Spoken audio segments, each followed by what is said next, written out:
السلام علیکم۔ ہنستے اور مسکراتے چہروں کو میرا سلام۔ دوستوں، امید کرتی ہوں آپ سب خیریت سے ہوں گے۔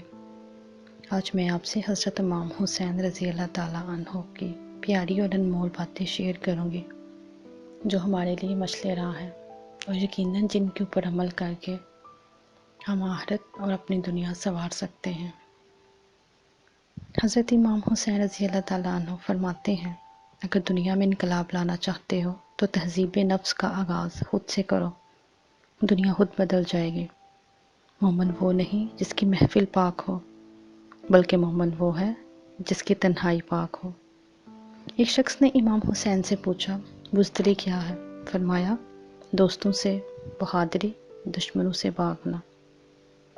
اعلیٰ درجے کا فیاض وہ ہے جو ایسے لوگوں سے حسن سلوک کرے جن سے کوئی امید یا آسرا نہ ہو۔ اللہ کے سوا کبھی بھی کسی سے کوئی سوال نہیں کرنا چاہیے۔ اگر لوگ تم سے امیدیں وابستہ رکھتے ہیں تو یہ تم پر اللہ کے فضل کی دلیل ہے۔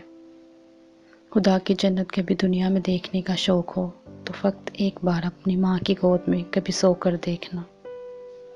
اپنے کام کے صلے کی واجب سے زیادہ امید نہ رکھو۔ کسی چیز کی شدت سے زیادہ خواہش محض بری بات نہیں بلکہ یہ مہلک بھی ہے۔ مروت یہ ہے کہ جب وعدہ کریں تو پورا کریں۔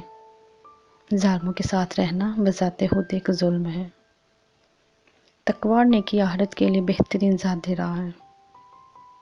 زندگی کا کوئی اعتبار نہیں، جس قدر ہو دوسروں کے کام آؤ۔ اور حضرت امام حسین عشق کی انتہا کیا خوب بیان فرماتے ہیں، مجھے جنت سے زیادہ نماز عزیز ہے، کیونکہ جنت میری رضا ہے، نماز میرے رب کی رضا ہے۔ دوستو، آپ اس ویڈیو کو، ان اچھی باتوں کو اپنے دوستوں کے ساتھ شیئر کیجئے اور میرے چینل کو سبسکرائب کیجئے۔ جزاک اللہ۔